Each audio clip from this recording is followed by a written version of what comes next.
sa lahat. Sa sa video, ang suntukan ng isang driver ng SUV at mga rider ng motor sa Antipolo. Maya-maya pa. Walang habas na namaril ang SUV driver. Bago umalis sa lugar, makikita pang kinaladkad niya palayo mula sa kanyang sasakyan ang isa sa mga bumulagtang biktima. Harangan nyo! Harangan nyo! Ang buong detalye ng isa na namang insidente ng away kalsada na nauwi sa karahasan. Abangan, maya-maya lang. Ngayon'y 31 araw ng Marso taong 2025. News 5 Exclusive. Babaeng sangkot umano sa scam, malapit ang binaril habang naglalakad sa Taguig.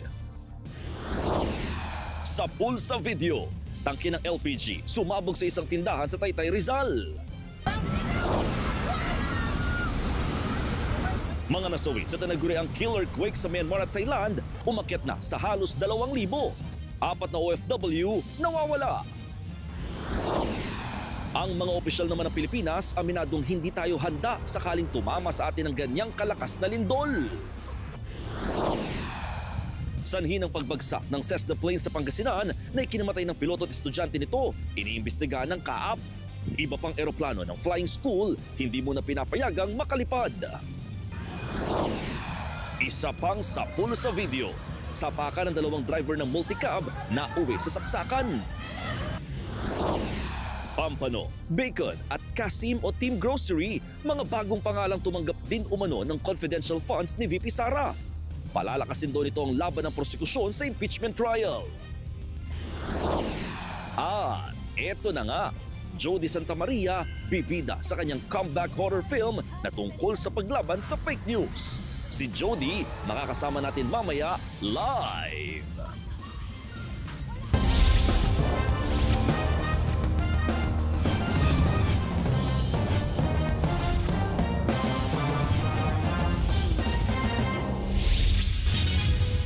Agaw buhay ngayon ang isa sa mga rider na biktima ng viral na pamamaril ng isang motorista sa Antipolo City. Ang sospek naman bagamat nagsisisi sa ginawa, iginit na pinagtanggol lang niya ang kanyang sarili.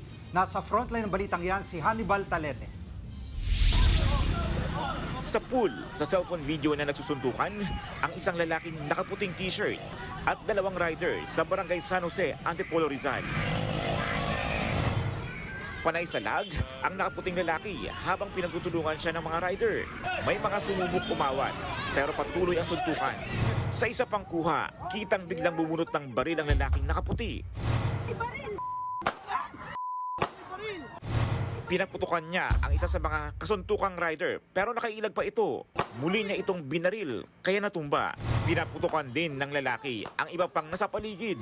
Matapos ang walang habas na pamamaril, kita pang binuhat ng lalaki ang babaeng kasama niya na tinamaan din ng bala. Kinaladkad naman niya palayo ang natumbang rider na nasa harap noon ng kanyang sasakyan, saka siya bumalik sa SUV at sumibat. Harangan nyo! Harangan nyo! Wala nang nagawang ilang nakakita habang tumatakas ang suspect dahil sa takot na madamay. Hinabol ng mga pulis ang lalaki hanggang sa makorner sa checkpoint sa barangay Mayamot.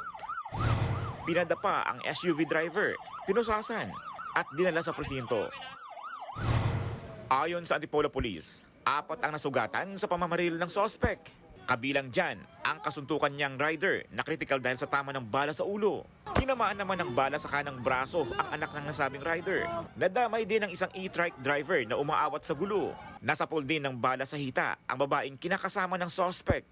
Base sa investigasyon ng pulisya, nagsimula ang gulo nang magkagit-gitan ang suspect at ang grupo ng mga rider.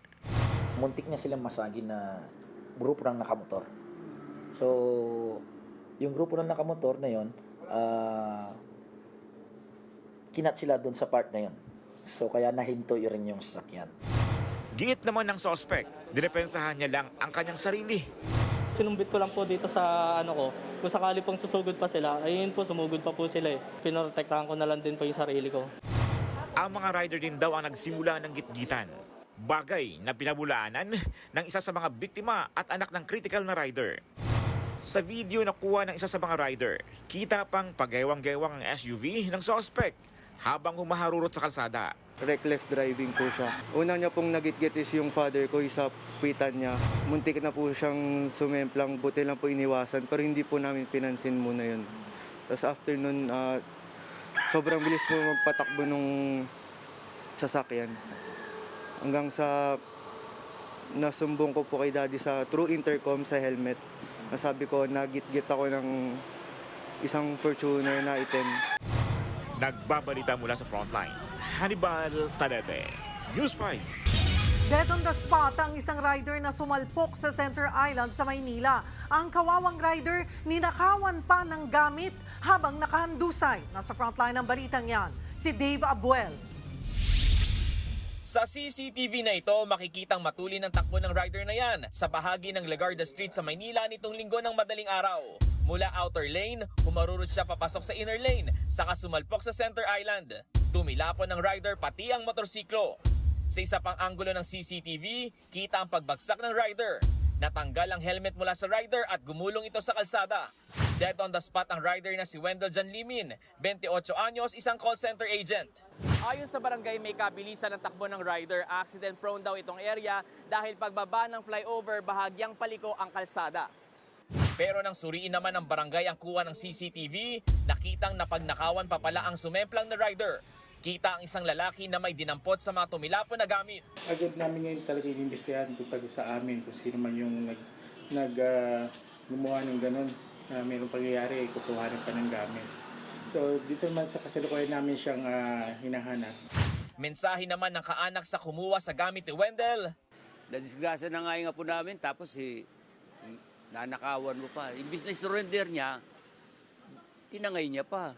Nagbabalita mula sa frontline, Dave Abuel, News 5. Patuloy ang paghingi ng saklolo ng mga kababayan nating inaabuso sa isang scam farm sa Myanmar. Pero hirap ang ating gobyerno na sagipin sila dahil sa malakas na lindol na tumama roon. Nasa frontline balitang yan si Rainiel Pawid, exclusive. Nag-aalalang dumulog sa Department of Foreign Affairs ang 10 kaanak ng mga Pinoy scam farm workers sa Myanmar. Nais nilang makabalita sa kaanak nilang hindi pa rin nasasagip. Si Maymay nga lalong nag-alala nang malamang nakararanas ng depresyon ang kapatid niya sa Myanmar. Sinasaktan sila, kinukuryente, pinapahirapan. May sinend po siyang picture na may pasa po siyang malaki tapos nanghihingi po ng tulong. Nitong Biyernes, niyanig ng magnitude 7.7 na lindol ang Myanmar, bagay na nakaapekto sa rescue operations ng mga otoridad. Hindi tayo makakapagpa-uwi in the next week or 2 weeks kasi sa situation sa Myanmar. Yan, pati sila humihingi na ng tulong. Sa investigasyon ng DFA, aabot sa 50,000 pesos kada buwan ang alok na sahod sa mga scam farm employer.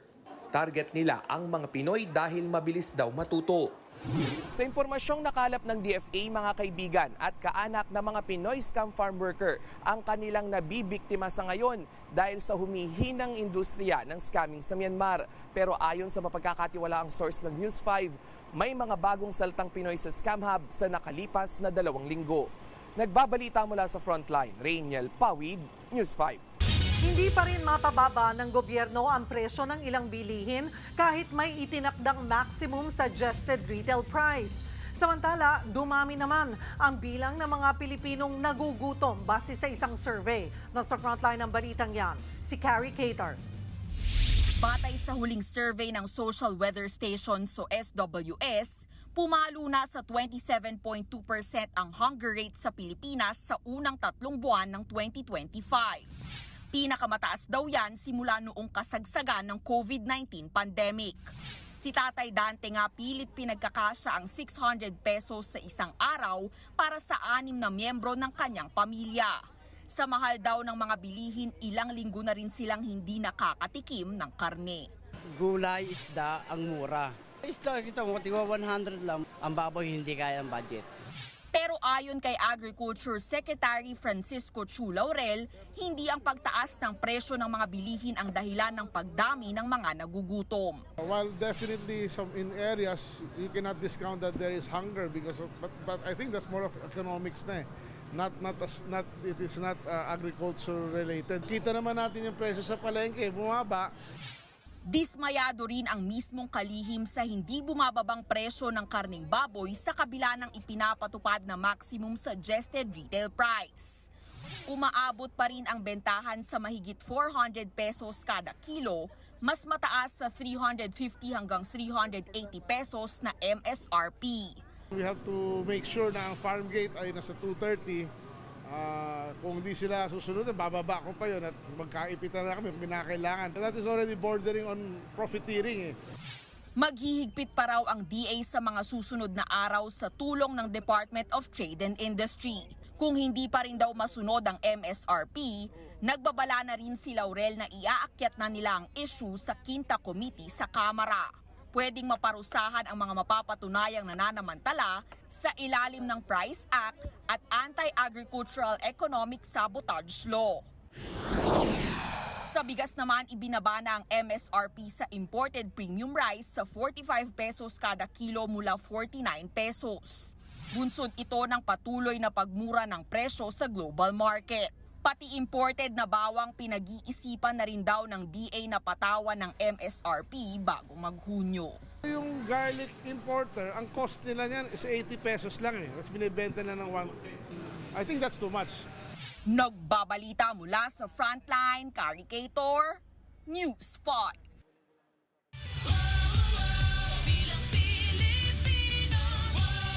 Patuloy ang paglatag ng plataporma ng ilang senatorial candidates sa kanilang pag-ikot sa iba't ibang panig ng bansa. Nasa frontline ng balitang yan si Laila Pangilinan. Dumalo sa pulong ng mga lokal na leader ng Iloilo si re-electionist Senator Francis Tolentino. Binigyan diin ni Tolentino ang kahalagahan ng unawaan at pagkakaisa. Bago niyan, nangampanya siya sa Santo Tomas, Batangas, kung saan ibinahagi niya ang kanyang hangarin na mapababa ang presyo ng internet at kuryente. Present naman sa isang proclamation rally sa Tarlac City si Abby Binay. Dito niya sinabing prioridad niya sa Senado ang libreng maintenance medicine lalo na sa mga senior citizen, pati ang mas magandang sistema ng edukasyon lalo na sa preschool level, at pag-alis ng tax sa overtime at bonus para raw mas malaki ang maiuwing sahod ng mga manggagawa. Ang gusto po natin, tayo po ay nagtutulungan para sa mga kababayan natin na mas may kailangan. Ang mga kababayan niya sa Tarlac ang sinuyo ng independent candidate na si Bam Aquino. Itutulak niya raw ang mas mabilis na pagsasakatuparan ng mga proyekto para lalo pang umunlad ang probinsya. Mas madaling mangyayari, mas magiging totoo, mas aabot ang benepisyo kung meron pong kapartner doon po sa Senado. Mga senior citizen at mga kababaihan naman ang pinulong ni Kiko Pangilinan sa Naga City, Camarines Sur. Doon, inendorso siya ng dating running mate na si dating Vice President Leni Robredo. Nag-motorcade naman si re-electionist Senator Bongo sa Dasmariñas, Cavite. Sakaling muling palarin, prioridad pa rin ni Go ang serbisyong medikal at abot-kayang edukasyon. Kasama ni Go sa pag-iikot sa Dasmariñas ang kapwa kandidatong si Willie Revillame. Pumunta rin sa Bacoor si Willie Revillame. Nagkita-kita rin sa Cavite sina Revillame, Go at Gringo Honasan. Ayon kay Revillame, iisa lang ang kanilang adhikain, gawing prioridad ang kalusugan, kabuhayan at seguridad ng bawat mamamayan. Simple lang para sa akin ang buhay. Kalusugan, pahabain ang buhay ng bawat Pilipino, trabaho maayos kay nanay, kay tatay. Libreng gamot na dapat sa mga nanay, tatay, lolo't lola at edukasyon sa mga bata para lahat ng pangarap nila ay matupad. We'll go. It's a go, it's goodwill. Marami po ako mga programang inilapit natin yung serbisyo medical sa ating mga kababayan. Malasakit Center, Super Health Center. It's a medium type of a polyclinic. It will help decongest the hospitals. Pro-Pilipino to. Hindi to pro ganito, pro anti-ganito. Hindi. Para sa tao. Mga tindera at mamimili naman sa Nepa Q-Mart sa Quezon City ang sinuyo ni Ariel Quirubin. Dito niya napansin na mas mura pa raw ang imported na produkto kumpara sa mga gawang lokal. Kaya kailangan daw mapababa ng gobyerno ang gasto sa produksyon ng local products para mas lumaki ang kita ng mga Pilipinong magsasaka. Nagbabalita mula sa Frontline, Laila Pangilinan, News 5. Showbiz, eto na nga! Mga kapatid, eto na nga ang mga umaarangkadang showbiz balita ngayong Lunes. Kakaibang Jody Santa Maria ang mapapanood sa kanyang comeback film na Untold. Ang tagline nga niyan, matakot ka sa sarili mo. Kung bakit, alamin po natin sa Frontline Report ni MJ Marfori. Fake news reporter, isinumpa. Diyan iikot ang malupit na kwento ng horror comeback film na Untold ni Asian Academy Creative Awards Best Actress Jody Santa Maria bilang si Vivian Vera. Ang tagline ng pelikula, matakot ka sa sarili mo. Sumasalamin ito sa pangunahing tema tungkol sa mga nakatagong takot at mga pinipigilang katotohanan. Ayon sa cast, ang pelikulang Untold ang magpapaharap sa mga manonood sa kanilang sariling mga demonyo. Nangangamoy award na naman ito for Jody dahil sa kakaibang proseso niya. It's so important for us actors to be embarking on different techniques and workshops kasi each and every time na may ginagawa kang trabaho, kumbaga these workshops, parang work as your tools. Siyempre, kasama niya rito sina Gloria Diaz, Juan Carlos, Joey Bascon at marami pang iba. Directed by Derek Cabrido. Coming soon ang Untold sa mga sinihan simula April 30. Nasumpa ako, di ba? Luis? Nagbabalita mula sa Frontline. MJ Marfori, News 5. Speaking of Untold, makasama po natin mamaya live sa Frontline Pilipinas si Miss Jody Santa Maria. Susunod, News 5 exclusive. Babaeng naglalakad, patay, matapos barilin ng malapitan. Sa pang-exclusive, lalaking negosyante arestado sa pambubugaw ng minor de edad sa kanyang vape shop. Tindahan sa Taytay Rizal, nilamon ng apoy matapos sumabog ang tangke ng LPG. At Korean superstar na si Kim Soo-yoon, tinawag na duwag ang kanyang sarili sa gitna ng mga kontrobersya.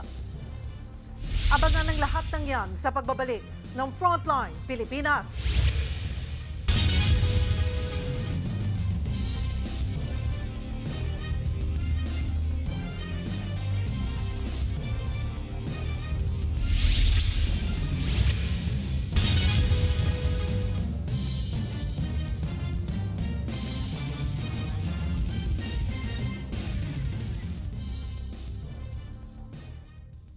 Mga kapatid, Julius Babaw po. Nasa Middle East o sa amang dako ka ng mundo, manatiling may alam at may pakialam sa mga mainit na balita dito sa ating bansa. Simulan po natin ang bawat araw sa tuloy-tuloy na balitaan sa Frontline. Mag-follow at mag-subscribe sa social media pages ng News 5.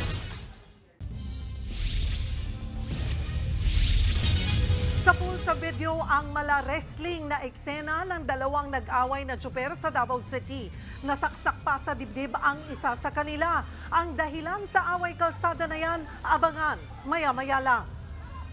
Patay matapos malapitang barilin sa ulo ang isang babaeng negosyante sa Taguig. Ang biktima kagagaling lang sa barangay para ireklamo ang natanggap na death threats. Nasa frontline ng balitang yan, si Dave Abuel, exclusive.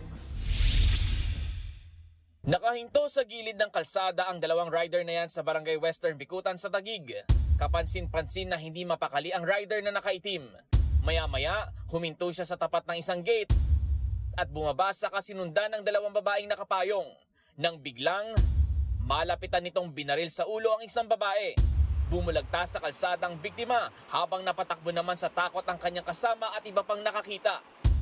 Habang ang gunman, dali-daling sumakay ng motor sa kasumibat. Sumunod naman sa kanya ang isa pang kasamang rider. Sinubukan pang isugod sa ospital ang biktima pero idineklarang dead on arrival. Sa investigasyon ng mga pulis bago ang pamamaril ay nanggaling pang biktima sa barangay. Nag-report daw ito matapos makatanggap ng pagbabanta sa kanyang buhay. Threat po sa kanya ay, bakit ka magpapabarangay? Sumusobra na. Sige, umanda ka, may pagkakalagyan ka. Ayun po yung laman po ng text po sa kanya. Inaalam na kung sino ang nagbanta sa biktima at kung may koneksyon yan sa pamamaril. Ayon naman sa mga pulis, allegedly po ang ating biktima po ay may kinakasangkutang scam po, sanglatira at istapa.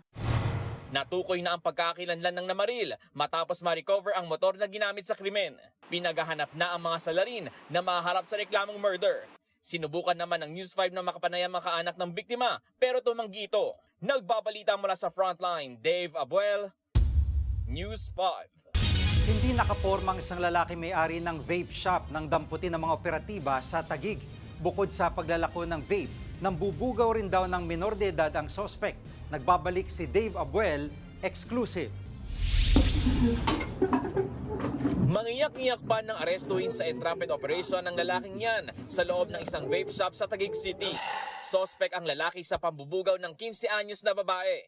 Nangyayari daw yan sa loob mismo ng vape shop ng sospek. Ayon sa barangay, Pebrero nang ipakilala ng kaibigan ang biktima sa sospek para sana maglinis ng vape shop. Pero dito na nagsimula ang pang-aabuso sa kanya. Ibinubugaw umano ng sospek ang minor de edad sa mga lalaking customer, kapalit ng pera, libreng vape at relo. Nang malaman ito ng kapatid ng biktima, agad itong nagsumbong sa mga otoridad. Inano niya yung cellphone ng biktima, doon niya na-check yung messenger ng kapatid niya na may mga ganun na palang transaction yung kapatid niya. Dito na nagkasan ng entrapment operation ng mga otoridad kasama ang biktima. Sinubukan ng News 5 na kunin ang panig ng sospek pero tumanggi ito. Pero ayon sa mga polis, iginigit ng sospek na mismong ang biktima raw ang lumapit sa kanya para humingi ng tulong na magkaroon ng pera. Mahaharap ang sospek sa reklamong paglabag sa Expanded Anti-Trafficking in Persons Act of 2012. Sa ngayon, nasa poder na ng kanyang pamilya ang dalagita. Inaalam na rin ng mga pulis kung may iba pang nabiktima ang sospek. Nagbabalita mula sa Frontline, Dave Abuel, News 5. Gumugulong na ang investigasyon sa pagbagsak ng eroplano na ikinamatay ng isang piloto at estudyante nito sa Lingayen, Pangasinan.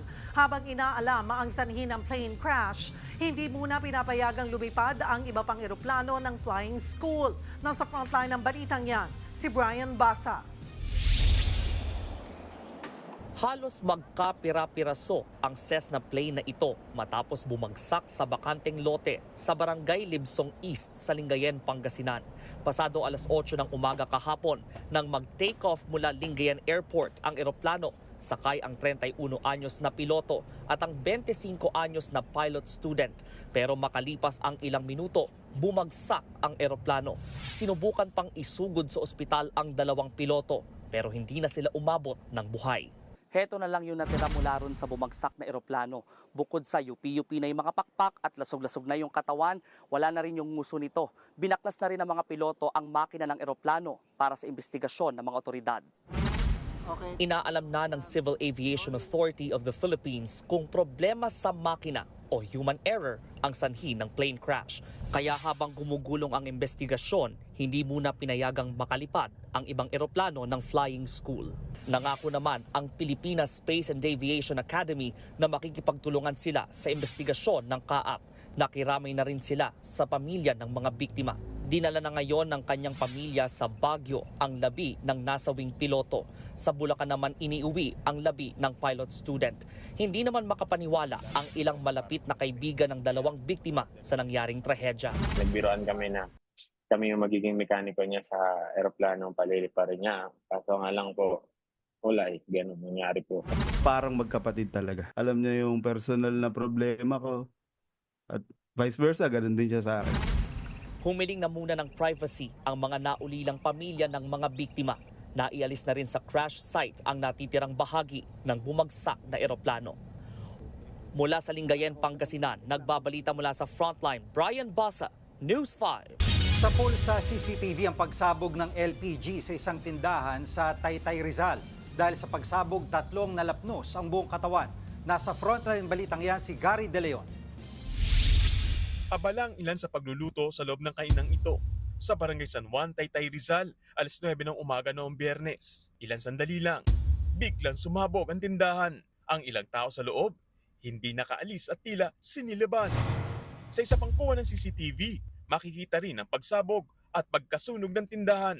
Ilang segundo matapos niyan, isang lalaki ang lumabas ng tindahan para humingi ng tulong. Habang ang babaeng senior citizen na ito, umakyat pa para makalabas ng tindahan. Agad naman sumaklolo ang ilan sa may dalang fire extinguisher sa kaharap na eskwelahan. Nagtulungan sila para maapula ang apoy. Kahit ang mga nasa bugan tumulong pa. dumating ang isang tricycle at dito na isinakay ang 3 biktima para masugod sa ospital. Ang sumabog sa tindahan, isang LPG. Nagluluto raw noon ng panindang pagkain ng isa sa mga biktima nang sumabog ang LPG. Merong isang bata na bumili ng super kalan, which is yung maliit lang. Pagkabalik dito, sinubukang ikabit, which is may isa pang kalan na nakabukas din. Hindi natin masabi kung may leak ba o nagkamali ng pagkakakabit. So, kaya naging dahilan po ng pagputok o pagsabog. Mabuti na lang daw may klase ang mga estudyante sa katapat na eskwelahan nang mangyari ang pagsabog sa tindahan. Kung hindi, baka raw mas marami pa ang nasabugan dahil tambayan daw ito ng mga estudyante. Ang 3 biktima nagtamo ng 3rd-degree burn sa buong katawan. Ang sabi sa akin ng pamilya is medyo critical yung status. Dahil sa nangyari, mas nagigpit ang barangay sa mga tindahan malapit sa paaralan, lalo na mga nagluluto ng street food gamit ang mga LPG. Patuloy ang investigasyon sa insidente. Nagbabalita mula sa frontline, Gary De Leon, News 5. Sinampahan ng reklamong SUV driver na namaril ng mga nakaalitang rider sa Antipolo. Nanindigan ng motorista na self-defense ang ginawa niya dahil kinuyog umano siya ng mga rider. At live mula sa Antipolo, nasa frontline balitang yan, si Brian Castillo. Brian, anong update sa kaso ng namaril na motorista?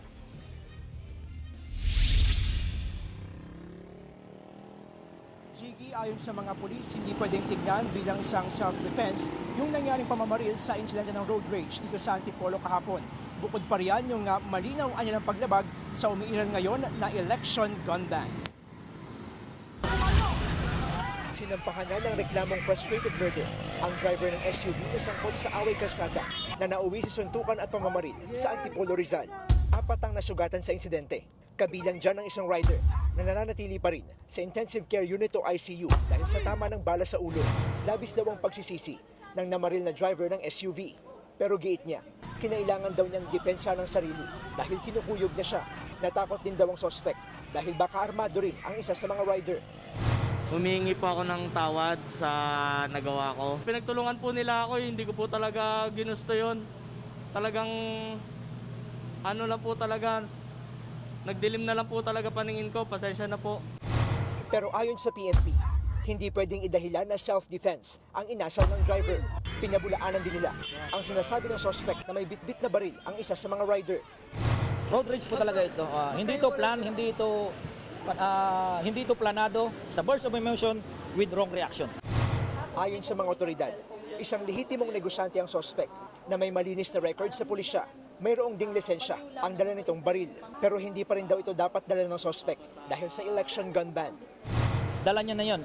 Pag-confront pa lang niya, verbally, kapag verbal hassle pa lang siya, dala niya na yon. Batid naman daw ng suspect na may umiiral na gun ban, pero lagi niya raw dala ang baril bilang pag-iingat. Nagkataon lang po talaga na nandiyan lang po kasi lagi yan sa sasakyan ko. Mga bata po sa bahay, baka kasi po mamaya mapaglaruan, nasa cabinet ko lang po. Pinag-aaralan na ng PNP ang pagpapataw ng lifetime ban sa mga lalabag sa election gun ban. Ayon kay PNP Chief Police General Romel Marbil, inaaral pa raw nila ang legalidad nito. Remember, ito, dapat hindi nangyayari ito sa ganitong dapat walang baril ngayon. Kaya nga kami nagulat, of course, ito po yung nangyari sa atin. Ang paggamit ng baril is a last resort. Mas hihigpitan din daw ng PNP ang mga checkpoint para matiyak na hindi nakalulusot ang anumang armas o kontrabando. Ayon sa PNP Chief, kailangan maging patas ng pagtrato sa anumang sasakyan sa checkpoint. There will be more checkpoints and more choke points. Sabi ko, let us be fair with the motorcycle and the four-wheel drive. Kaya nga po, pinasasama ko po yung high patrol right now sa checkpoints po natin. Kanina, pinarangalan din ni PNP Chief Marbil ang 8 pulis na rumisponde sa road rage at humabol sa SUV. Agad kasing naharang sa kalsada at naaresto ang suspect sa loob lang ng halos kalahating oras mula nang mangyari ang insidente.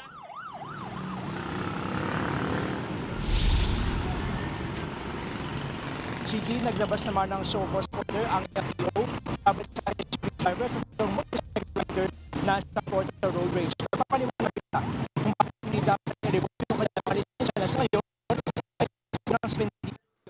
Maraming salamat, Brian Castillo. Patuloy pa rin hinahanap ang 4 na nawawalang Pilipino matapos ang magnitude 7.7 na lindol sa Myanmar. Ang mga biktima pare-parehong nakatira sa gusaling pinaguho ng lindol. Narito ang report. Biglang umalon ang tubig sa swimming pool na yan sa Bangkok, Thailand. Agad-agad umahon at nagtakbuhan ang mga tao. Kuha yan noong Biyernes, kasagsagan ng lindol. Sa iba pang gusali, nagmistulang falls ang tumapong tubig mula sa rooftop ng swimming pool. Habang yumayanig, makikita rin ang window cleaner na nakasabit sa ere. Sa lindol. Lumilindol. Iyo, nagana yung mga sa building. Ramdam din ang lindol sa opisina ng Philippine Police Attaché sa Bangkok. Huwag kang magpanik. Huwag kang magpanik. Tumagas na ang tubig sa emergency exit. Kabilang sa nakaranas ng lindol, ang Pilipinong guro sa Thailand na si Marco Orbegoso. Sa sobrang takot daw niya, nagawa niyang bumaba mula 20th floor hanggang sa ground floor sa loob lang ng 5 minuto. And I even skip ilang hagdan po, tumalon po para lang makalabas po kasi it's between life and death, and ayun na po, I'm starting to see cracks and yung mga debris are all over the place na po. Nakaligtas naman sila. Ayon sa Philippine Embassy sa Thailand, walang nasawing Pilipino sa lindol. Sa kabila niyan, patuloy ang rescue operations doon, lalo na sa gumuhong construction site kung saan may mga natabunan. Sa huling tala ng Thailand Local Disaster Management, 18 ang namatay, habang mahigit 80 ang nawawala. Sa Myanmar naman na epicenter ng magnitude 7.7 na lindol, isang babae at kanyang anak ang natrap sa gumuhong gusali. Pahirapan pero nasagip naman ang mag-ina. Kasama sa mga hinahanap sa Myanmar, ang 4 na Pilipinong kumpirmadong nawawala. Pare-pareho silang nakatira sa gusaling pinaguho ng lindol. Kabilang dyan ang mag-asawang guro na sina Edsel Jess at Alexis Gail Adalid. Kwento ng kapatid ni Alexis, mula ng lumindol, hindi na niya makontak ang mag-asawa. I checked their condominium name, which is Sky Villa. Tapos, devastating pala yung pictures doon sa building nila. They were declared missing. So, from that, wala na po talagang communication. Until now, hindi pa rin sila nahahanap. Sa huling datos, 1,700 na ang nasawi sa Myanmar. Ayon sa Malacanang, magpapadala ang Pilipinas ng 114 na personnel para tulungan ang mga biktima sa Myanmar at Thailand. Sa ngayon, nasa state of emergency ang dalawang bansa.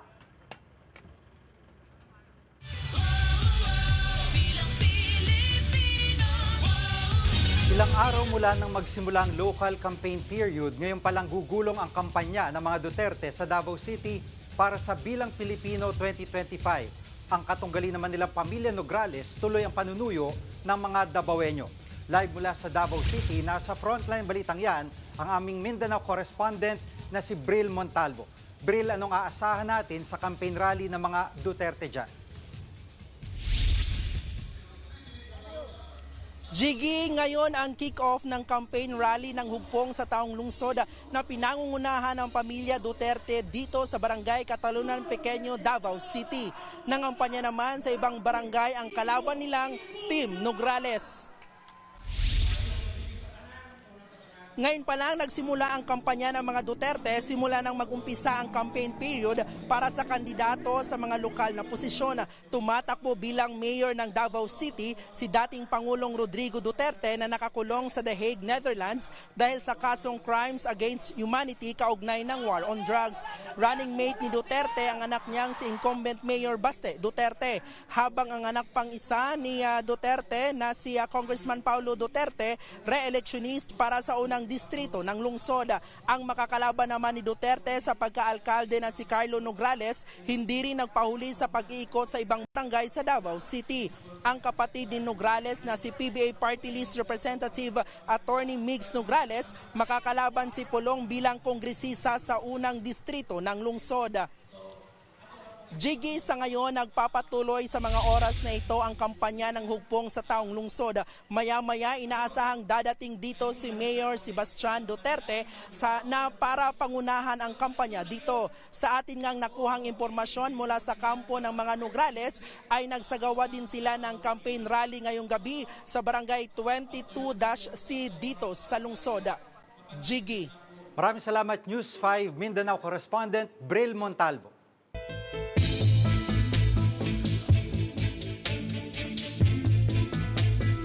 Aminado si Senator Robin Padilla na malaking dagok sa kampanya ng PDP ang pagkakakulong ni dating Pangulong Rodrigo Duterte. Naghigpit naman ang seguridad ng mga pulis sa labas ng ICC dahil sa kilos protesta ng ilang Pilipino.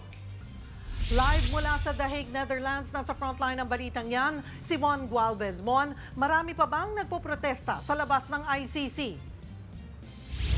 Cheryl, patuloy pa rin ang pagdating ng mga taga-suporta ni dating Pangulong Rodrigo Duterte dito sa labas ng detention center sa The Hague, Netherlands. Marami sa kanila galing sa iba't ibang bahagi ng Europa habang may ilan mula naman sa Dubai.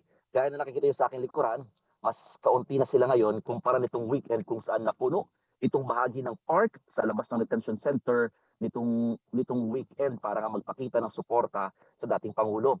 Ang pinapanawagan pa rin nila, may balik sa Pilipinas ang dating presidente. Bantay sarado ng Dutch police sa mga Pilipino sa labas ng Scheveningen prison sa The Hague, Netherlands. Ito'y para masiguro na hindi sila makakaabala sa daanan ng mga bisikleta, sasakyan at pedestrian. Kahapon, nagtipon at nagdasal sa labas ng piitan ang mga kababayan natin mula sa iba't ibang panig ng Europa. Bakit mahal natin siya? Lalo tayo nasa labas. He is the first president that we feel that we belong to the Philippine government. Ano ba kayo dyan? Yes! Sa araw-araw ng mga demonstrasyon ng pagsuporta kay Duterte, hindi raw nababahala ang prosekusyon. Hindi naman daw ito makakaapekto sa kaso.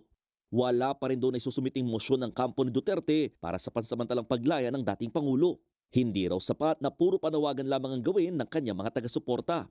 Wala pang tugon dito ang kampo ni Duterte.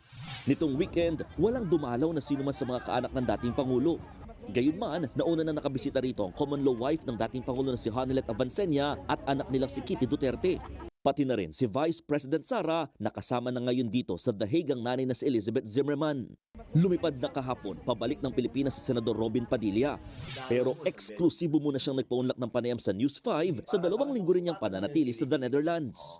Anya, utos daw ng dating Pangulo na bumalik na siya sa Pilipinas para mangampanya. Aminado si Padilla, malaking dagok sa kanilang partidong PDP ang pagkakakulong ni Duterte. Yung aming number 1 crowd drawer, nakakulong. Para kaming inalisan ng ulo. Kasi po yung aming ulo, na nasa kanya po lahat ang katangian para dumating ang tao, wala po. Tungkol naman sa nakabinbing impeachment case laban kay VP Sara, nababahala raw ang senador na baka kulangin sila ng numero sa Senado na siyang tatayo bilang impeachment court. Tatatlo kami. Kasi siguradong papasok naman si Senator Bato, si Senator Go. Kung tatatlo lang kami, baka hindi namin makuha yung bilang Kasi numbers po ang labanan sa Senado po. Cheryl, hanggang sa mga oras na ito, inaantabayan na natin kung sakaling bibisita muli rito sa detention center ang mga kaanak ng dating Pangulo, kabilang dyan ang kanyang mag-ina na sina Hanilet at Kitty, pati na rin si VP Sara. Lalo't mula nung Biyernes, wala pa tayo nakikita ang mga kaanak ng dating presidente na pumunta dito sa naturang detention center. Samantala, sa isang panayam, sinabi naman ng lead lawyer ni dating Pangulong Duterte na si Nicholas Kaufman na may nakikita siyang compelling argument para ipawalang bisa raw ang kaso sa International Criminal Court at ito, ang basehan daw niyan ay jurisdiction. Umaasa siyang mapatigil ang kaso bago ang confirmation nito sa Setyembre. Wala pang tugon dito ang kampo naman ng prosekusyon. Cheryl. Maraming salamat, Mon Gualvez, live mula sa The Hague, Netherlands. Showbiz, eto na nga! Mga kapatid, eto na nga, bago po natin siya makakwentuhan mamaya, heto at maghahatid muna ng showbiz balita si Miss Jody Santa Maria. Thank you, Jervy. Bilib sa husay ng mga Pinoy ang Scottish actor na si Ian Glenn. Hindi lang sa aktingan, kundi pagdating sa pagiging resourceful sa set. Si Ian ay kasama sa Bayaniverse movie na Quezon na pagbibidahan ni Jericho Rosales. Nasa frontline ng balitang yan si MJ Marfori. From Westeros to the Philippines, nakachikahan ng News 5 ang Game of Thrones star at Scottish actor na si Ian Glenn. Mula sa pagganap bilang ang exiled knight na si Sir Jorah Mormont, gaganap naman siya bilang si Leonard Wood, ang opisyal ng United States na nagsilbing gobernador general ng Pilipinas sa pelikulang Quezon. Si Wood ay may mahalagang papel sa pakikibaka ni Manuel Quezon para sa kalayaan ng Pilipinas mula sa Estados Unidos. Grabe nga raw ang pag-deep dive ni Ian sa kasaysayan ng bansa na sana raw ay ma-appreciate din ng mga kabataang Pinoy. These are brilliant historical kind of documents of that period of Philippine history. And, you know, you were a country that, oh my goodness, you had it tough. The Spanish came in and then sold to the Americans. And then, you know, and finally you wanted to find your own voice and found your own voice. But it was kind of complicated getting there, and that's the kind of territory that we talk about. Malaking bagay raw kay Ian bilang isang international star na mapabilang sa isang local production. Sana raw ay makatulong siya na ma-discover pa ng Hollywood ang galing ng mga Pilipino. Not everyone's circumstances are that great, and you know, our crew is working incredibly hard, but they turn up and they're jolly and they're happy and they're happy to be here. So I was very happy to come to a country where I can hug people and they kind of hug me back. Ang Quezon ang ikatlo sa Bayaniverse series ni Gerald Taro na pinagbibidahan ni Jericho Rosales. Kasama rin sa cast sina Karel, Mon Confiado, Benjamin Alves at marami pang iba. Nagbabalita mula sa Frontline. MJ Marfori, News 5. Susunod, suntukan ng dalawang driver ng multicab na nauwi sa pananaksak sa pool sa video. Barangay Ginebra import na si Justin Brownlee nagpositibo sa paggamit ng recreational drug. At sa NBA naman, tapatan ng Timberwolves at Pistons na uwi sa rambulan. Yan at iba pa sa pagbabalik ng Frontline Pilipinas.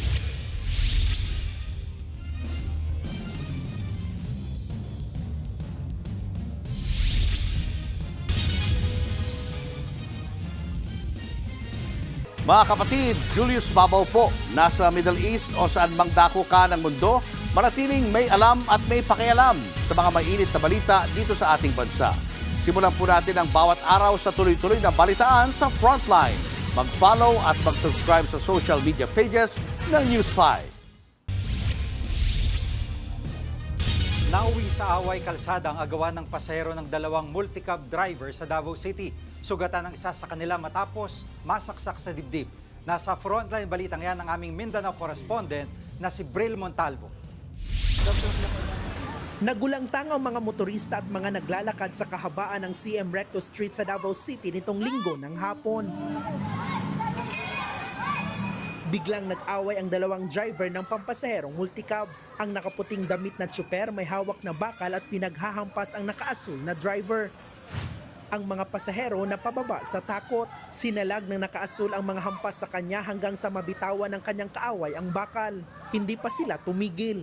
Napahiga na nga sila sa semento at tila nag-wrestling na. May mga umawat naman.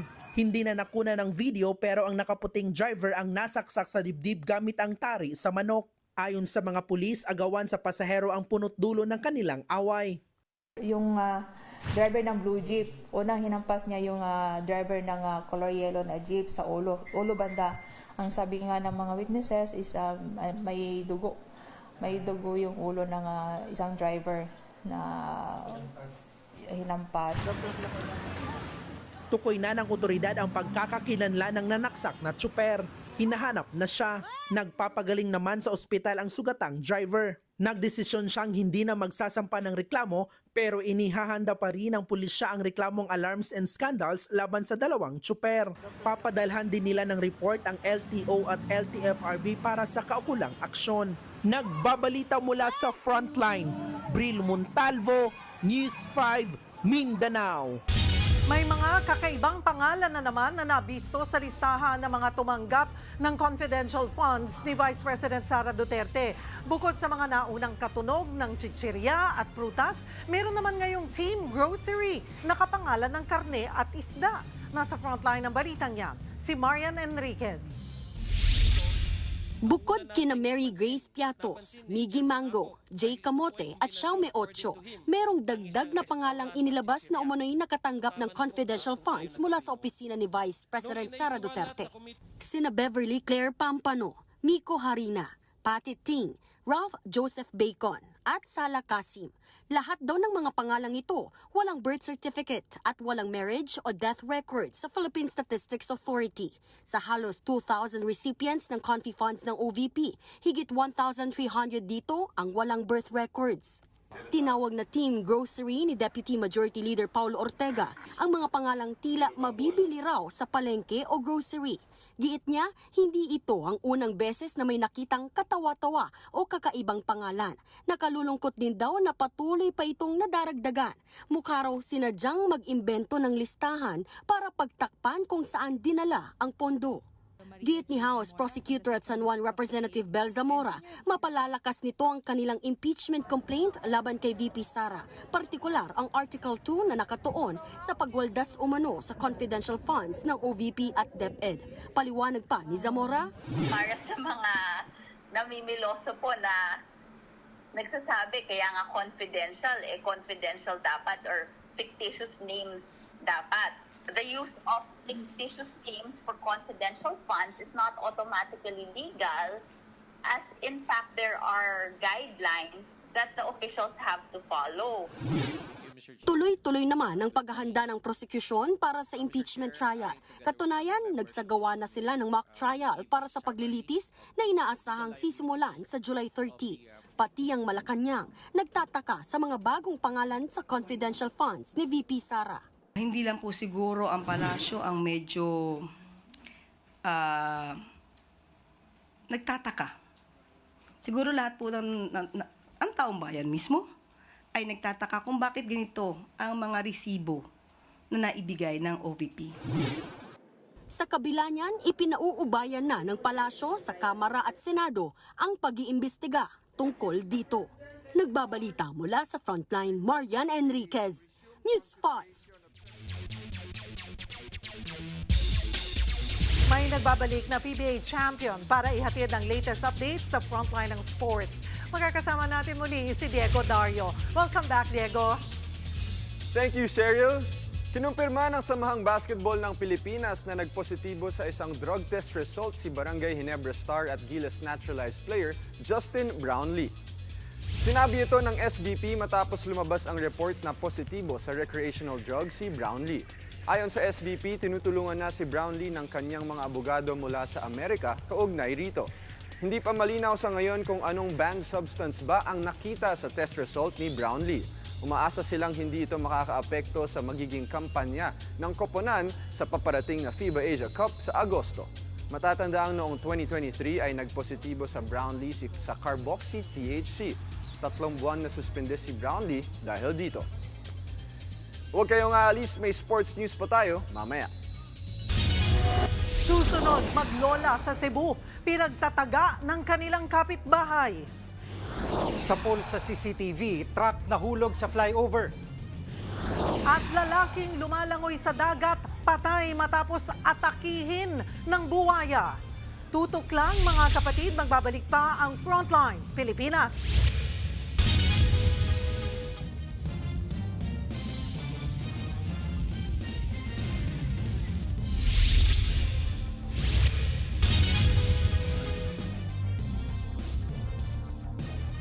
Mga kapatid, Jiggy Manikad po, nasa Middle East o saan mang dako ka ng mundo manatiling may alam at may pakialam sa mga mainit na balita dito sa ating bansa.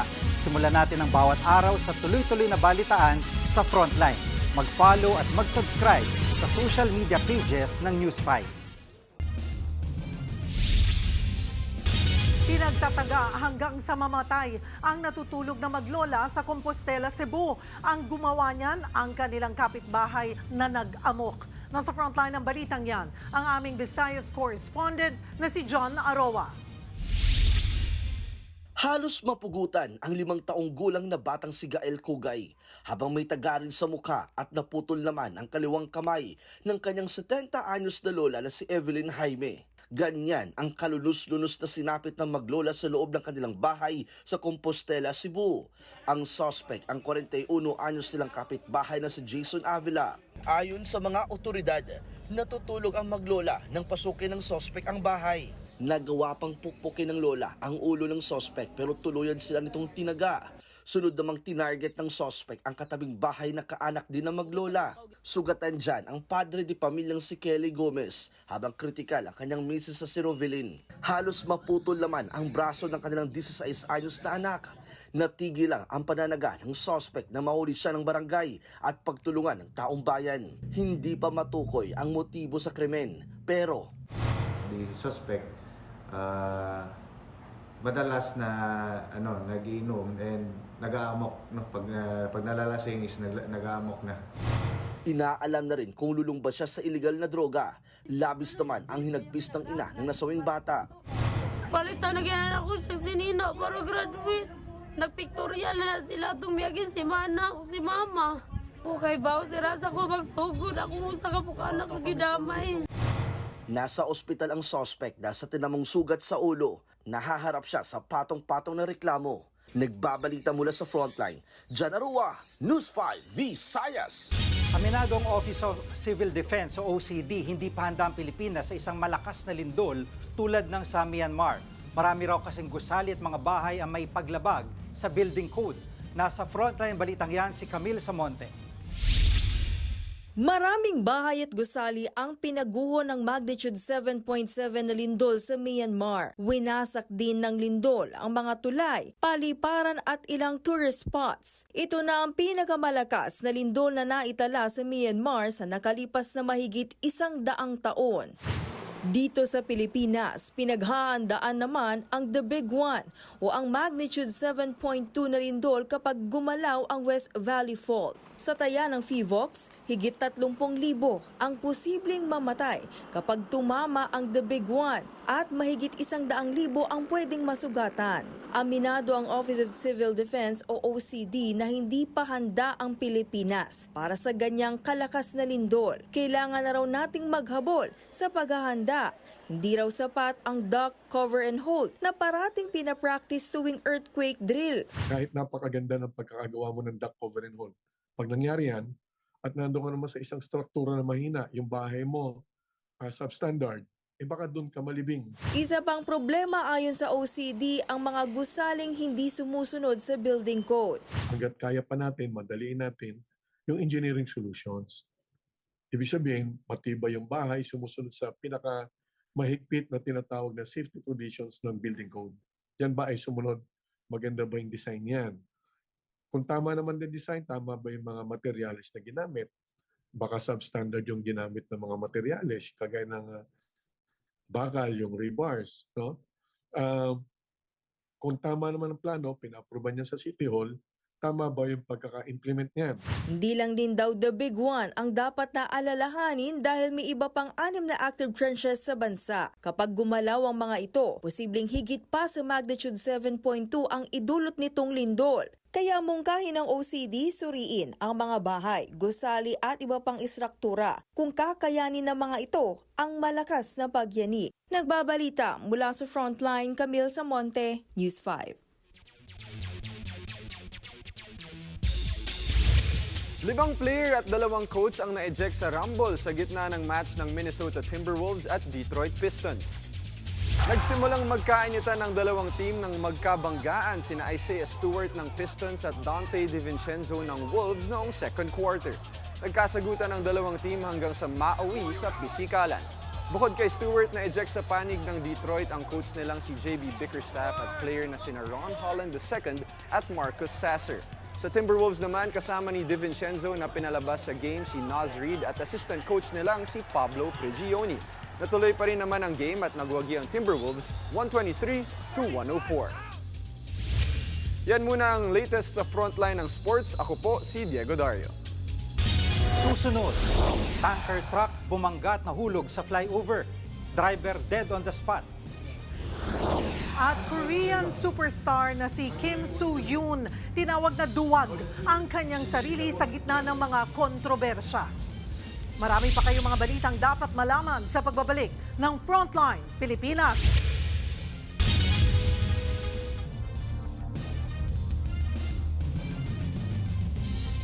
Mga kapatid, Jiggy Manikad po, nasa Middle East o saan mang dako ka ng mundo, manatiling may alam at may pakialam sa mga mainit na balita dito sa ating bansa.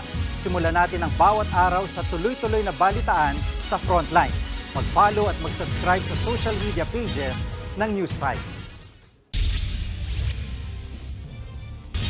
Nahulog sa flyover sa Kalumiyab ang isang truck sa India. Ang driver dead on the spot. Nasa frontline ng balitang yan si Maricela Lili. Sa kuha ng CCTV, biglang nagtakbuhan ang mga tao. Isa kasing tanker truck ang nahulog mula sa flyover sa Northern India. Sandaling nabalot ng alikabokang lugar hanggang sa nagliyab ang truck. Nawasak din ang sasakyan. Kita rin ang kumalat na langis sa kalsada. Dead on the spot ang driver. Base sa investigasyon, nawala ng kontrol ang driver kaya ito na aksidente. Sa India pa rin, nabulabog ang mga batang yan nang biglang sumalpok ang isang van sa kanilang bahay. Nawasak ang pader.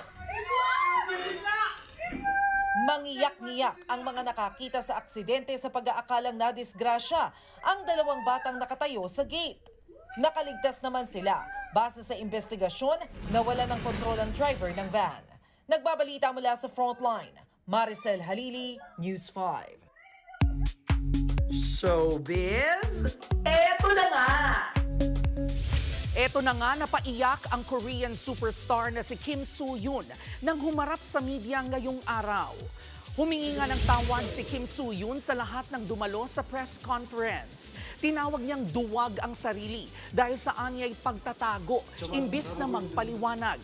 Sa gitna ng pag-iyak, muling iginiit ni Soo-hyun na hindi niya nakarelasyon ang namayapang aktres na si Kim Se-ron noong minor de edad pa ito. Nasa hustong edad na raw si Se-ron nang maging sila noong 2020. Nang ilabas daw ng aktres ang mga dati nilang larawan, pinili niyang manahimik dahil gusto niyang protektahan ang nooy umiere pang K-drama niya na Queen of Tears. Itinanggi rin ni Soo-hyun na siyang dahilan ng pagpapakamatay ng aktres. Anya, gaya ng ibang couple na naghiwalay, hindi na raw sila nag-usap ni Se-ron pagkatapos ng break-up. Eto na nga mga kaawit-bahay, kumpleto na ang unang batch ng mga Bida Oke Star na magpapasilaban sa kauna-unahang live Pachinko Mall Showdown ng Singaling. Nitong Sabado, kinumpleto ng singing server ng QC na si AJ Taglokop ang line-up ng unang magsising tapatan. Abangan yan sa darating na Sabado, live na live sa Farmers Plaza sa Quezon City.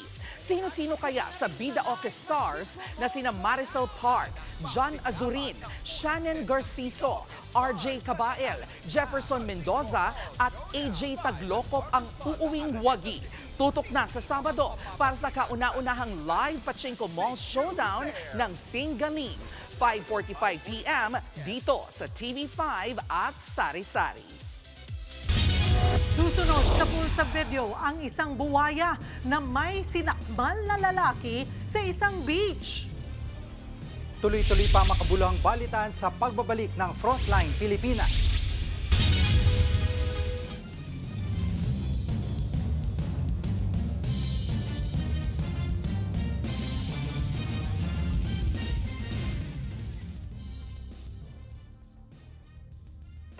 Mga kapatid, Cheryl Cosing po. Nasa Estados Unidos, Canada o saan man dako ka ng mundo, manatiling may alam at may pakialam sa mga maiinit na balita dito sa ating bansa. Simulan natin ang bawat araw sa tuloy-tuloy na balitaan sa Frontline. Mag-follow at mag-subscribe sa social media pages ng News 5.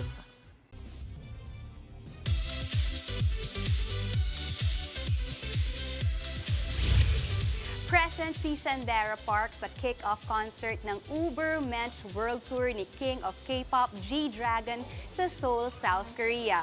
Sa kanyang Instagram post, as a fangirl si Dara, complete with light stick pa.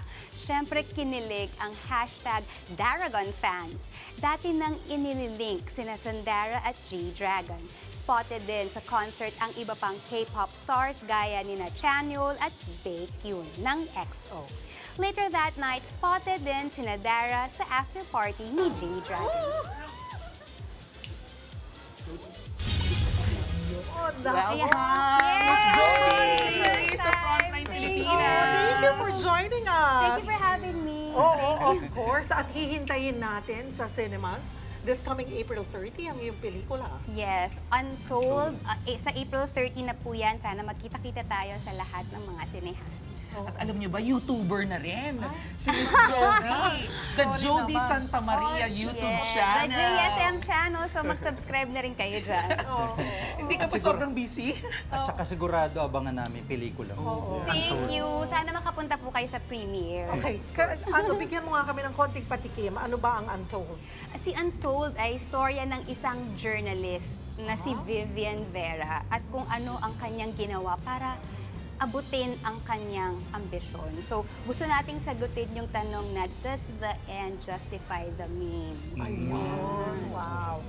Again, mga kapatid, huwag natin palalagpasin yan this coming April 30 in cinemas nationwide. Yes.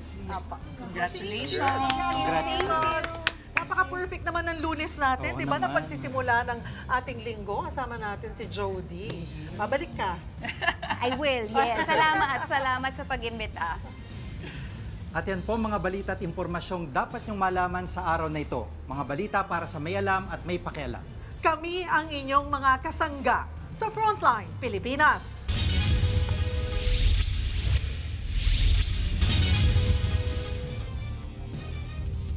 Mga kapatid, Cheryl Cosim po. Nasa Estados Unidos, Canada o saan mang dako ka ng mundo, manatiling may alam at may pakialam sa mga mainit na balita dito sa ating bansa. Simulan natin ang bawat araw sa tuloy-tuloy na balitaan sa Frontline. Mag-follow at mag-subscribe sa social media pages ng News 5.